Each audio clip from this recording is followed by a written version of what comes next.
Nafas seseorang telah mendesak sampai ke kerongkongannya. Begitu juga sakratul maut itu diartikan dengan kesakitan atau kepayahan atau kesusahan ketika mati. Muslimin dan muslimat, kesakitan, kesusahan, kepayahan ketika mati ini sangat dahsyat. Tidak dipercayai, tidak dapat dirasakan oleh manusia. Karena yang tahu tentang kesakitan sakratul maut ini, selalunya mereka tidak dapat mengkhabarkannya semula. Orang yang mengalami sakratul maut selalunya tidak dapat mengkhabarkan semula. Kecuali ada seorang dua yang dapat dirakamkan cerita-cerita mereka, apa yang berlaku. Dan itu pun bukan nas, bukan dalil, cerita. Betul atau tidak, wallahu alam. Kalau cerita tu cerita baru, orang yang beradab jumpa depan mata mungkin percaya. Orang yang dengar daripada jauh mungkin percaya, mungkin tidak. Kalau kisah tu pula melibatkan zaman dulu kala, lagilah, adakah benar atau adakah cerita sahaja. Kerana pengalaman sebenar sakratul maut selalunya tidak dapat diceritakan oleh manusia. Kerana setiap manusia yang mengalami sakratul maut, kemudiannya tidak akan sempat menceritakannya semula. Muslimin dan muslimat, walau bagaimanapun kita dapat gambar dan rasakan keperitan sakratul maut itu. Umpamanya kita melihat Rasulullah sallallahu alaihi wasallam sendiri pun, Rasulullah sallallahu alaihi wasallam sendiri pun menghadapi sakratul maut sebagai hamba Allah yang sangat dikasihi oleh Allah Subhanahu wa taala, sebagai penghulu Rasul, sebagai Habibullah, kekasih Allah. Nabi kita Muhammad sallallahu alaihi wasallam pun menghadapi sakratul maut. Umpamanya Rasulullah sallallahu alaihi wasallam sendiri ketika mengembuskan nafasnya yang terakhir, mengakui dengan sabdanya, subhanallah, inna lil mauti la sakarat, kata Rasulullah sallallahu alaihi wasallam, atau kama qala, maha suci Allah, kata Rasulullah sallallahu alaihi wasallam, sesungguhnya bagi mati itu memang ada sakaratnya, kata Rasulullah. Ini satu hadis yang diucapkan oleh Rasulullah sallallahu alaihi wasallam ketika sedang nazak. Rasulullah pun mengaku ada sakarat. Dan di sana ada riwayat bahawa ketika Nabi sallallahu alaihi wasallam sedang nazak, sedang sakit akan mati, ada di sisi Rasulullah sallallahu alaihi wasallam diletakkan, ada riwayat lain mengatakan Rasulullah minta Aisyah meletakkan di sebelahnya sebekas air. Apa Rasulullah SAW buat dengan bekas air tu? Rasulullah SAW memasukkan tangannya ke dalam air. Orang Perak kata sekejap-sekejap dia celup tangan dia dalam bekas air tu, sapu muka dia. Sekejap-sekejap dia celup tangan dia dalam air, dia sapu muka dia. Kemudian dia bersabda, dia berdoa, Allahumma hawwin ala Muhammadin sakaratil maut. Ya Allah, permudahkanlah ke atas Muhammad kesakitan mati itu. Dalam riwayat lain disebutkan Rasulullah SAW berdoa dengan bunyinya, Allahumma hawwin alayya sakaratil maut. Ya Allah, permudahkanlah ke atasku sakaratnya mati itu. Penyudahan kematian itu. Muslimin dan muslimat, gelisahnya Rasulullah, kesusahan dan kepayahan, sakarat yang dihadapi oleh Rasulullah sallallahu alaihi wasallam ketika nak mengembuskan nafas yang terakhir, dapat digambar, dapat dilihat oleh Fatimah, Sayyidatina Fatimah radhiyallahu anha, sehingga ia menggambarkan, sehingga lahir daripada diri dia satu respon yang menggambarkan betapa kesusahan yang dialami oleh ayahandanya Rasulullah sallallahu alaihi wasallam. Sehingga Fatimah, Sayyidatina Fatimah berkata kepada Rasulullah sallallahu alaihi wasallam yang sedang nazak itu, wahai kesusahan bagi kesusahan engkau, hai ayahku. Maksudnya maksud dalam bahasa kitanya, kesiannya ayah ni. Kesian ayah. Itulah lebih kurang maksudnya. Lalu Nabi sallallahu alaihi wasallam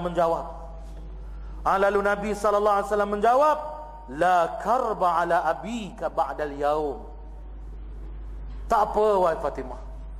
Walaupun hari ini aku terasa susah, terasa sakit, tetapi lepas hari ini tak ada kesakitan dah bagi bapa kau ini. Selepas daripada kesakitan yang ayah kamu sedang alami ini, tak ada lagi kesakitan lain dah, insya-Allah. Dan begitu juga tuan-tuan dan puan-puan sekalian,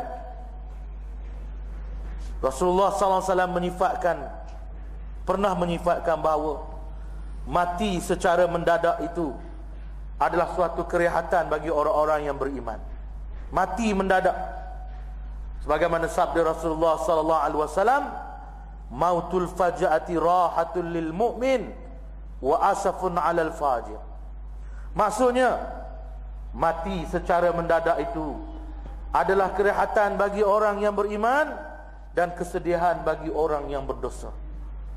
Orang beriman, kalau dia mati mendadak, itu kerehatan bagi dia. Kenapa kerehatan? Dia mati tanpa menempuh sakaratil maut. Umpamanya mati kena bom, meledak bom tu, mati sekaligus, tak sempat merasa sakarat maut. Kalau orang yang mati itu beriman, maka itu adalah kerehatan bagi dia. Sebab dia tak perlu menempuh sakaratul maut. Dia tak perlu menempuh kesusahan untuk menghadapi kematian itu. Barangkali sebab itulah tuan-tuan, agaknya saya tengok dalam buku semalam, ada buku ditulis untuk mengenang Syekh Ahmad Yasin dan Rantisi. Nama Rantisi.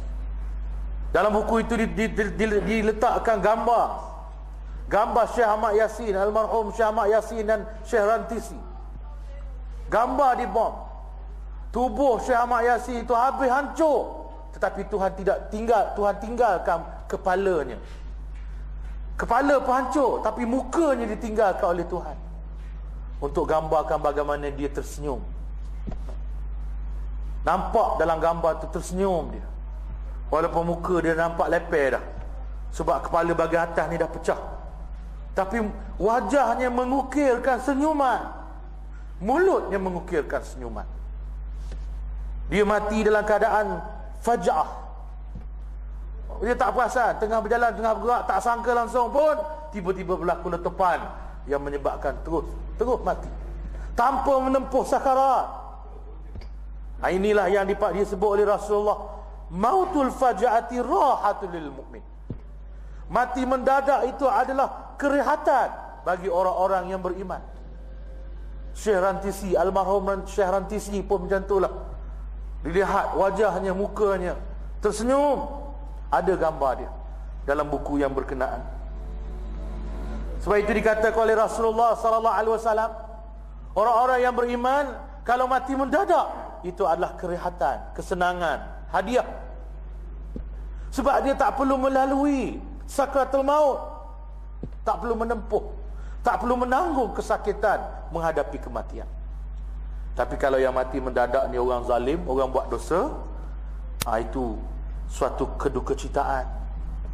Dukacita kenapa? Kan dalam buat dosa, dalam buat maksiat, dalam menentang Allah, sudah mati, tak sempat bertaubat, tak sempat nak insaf, sudah mati. Ini suatu kedukecitaan yang amat besar, suatu kedukecitaan yang amat dahsyat. Sebab tu mati dalam keadaan, orang beriman ni mati dalam keadaan sakarat maut pun tak apa. Bila ada sakarat maut, ada tempoh untuk menginsafi diri. Orang beriman yang menghadapi sakaratil maut, dia ada tempoh untuk menginsafi diri, mengenal dah nak mati ni, sampai saat keyakinan bahawa akan berpisah dengan dunia. Pada masa itu datanglah keyakinan-keyakinan, datanglah husnuzan, sangka baik kepada Allah, bahawa Allah akan mengampunkan dosa. Datang perasaan takut kepada dosa yang banyak, lalu memohon ampun dan bersangka baik dengan Allah, bahawa Allah akan mengampunkan dosa.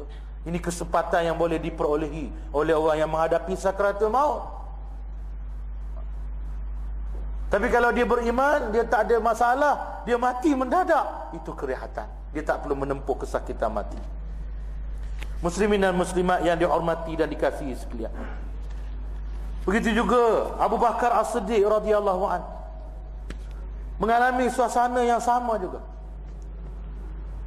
Dahsyatnya suasana yang dialami oleh Abu Bakar As-Siddiq radhiyallahu an terlihat oleh Aisyah radhiyallahu an.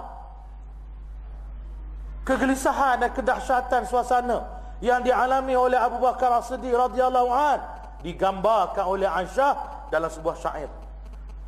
Dalam riwayat tak disebut sama ada dia syair Aisyah sendiri ataupun syair orang lain yang dibacakan oleh Aisyah, di mana Aisyah menyebut, la'amruka ma yughni sara'u 'anil fata idza hashrajat yawman wa daqat bihi as-sadr. Maksudnya, demi umurmu, kekayaan tidaklah akan menolong bagi seorang pemuda apabila datang suatu hari yang mana nafasnya menjadi senak dan dadanya menjadi sesak. Maknanya Aisyah kata, kaya macam mana pun kamu tak guna. Kalau kamu ada kuasa besar mana sekalipun, kamu ada harta banyak mana sekalipun, tak berguna ketika kamu sedang menghadapi sakaratul maut. Ketika nafas kamu tengah sesak, ketika dada kamu tengah senak, harta kamu, pangkat kamu tak ada guna sedikit pun. Ini digambarkan oleh Aisyah ketika dia melihat bagaimana kedahsyatan, bagaimana kegelisahan, kesusahan yang tergambar pada Abu Bakar As-Siddiq sebelum dia menghembuskan nafasnya yang terakhir. Muslimin dan muslimat yang dihormati sekalian, apa yang dikatakan sakratul maut itu adalah 3 kengerian, 3 ketakutan yang dihadapi oleh manusia ketika nyawanya, ketika berlakunya proses pencabutan nyawanya itu. Ada 3 perkara yang diketakuti oleh manusia pada sakratul maut. Apa dia? Yang pertama, sakitnya proses pencabutan nyawa itu. Yang manusia takut kepada kematian ini ialah kerana sakitnya proses pencabutan nyawa itu. Bagaimana proses pencabutan nyawa? Tidak ada ayat Quran yang menceritakan dengan jelas, tak ada hadis yang menggambarkan dengan jelas, tetapi kita mengambil beberapa kaedah, umpamanya falsafah yang dipakai oleh Imam Al-Ghazali rahimahullah. Kata Imam Al-Ghazali, dalam tubuh kita ni, ini falsafah Imam Al-Ghazali, dalam tubuh kita ni, yang merasa sakit, anggota badan kita yang merasa sakit ialah anggota badan yang ada ruh padanya. Sebab tu rambut kita kalau kena gunting dia tak sakit. Sebab itu kuku kita kalau kena potong tak sakit, sebab tak ada roh pada kuku, pada rambut dan seumpamanya, kerana tak ada roh. Yang merasa sakit tu ialah kerana roh, ada roh tu yang merasa sakit. Sebab tu ada setengah orang kereta dia ada roh, ada nyawa. Pasal apa? Dia lalu jalan tu berlubang, terentak kereta dia, aduh kata dia, terasa sakit kereta dia. Kereta dia ada roh, seusik je. Sebenarnya dia sayang sangat dengan kereta dia. Langgar lubang tu beraduh dia, kereta dia tak berasa apa, bukan ada roh kereta dia yang rasa sakit, aduh kata dia. Yang merasa sakit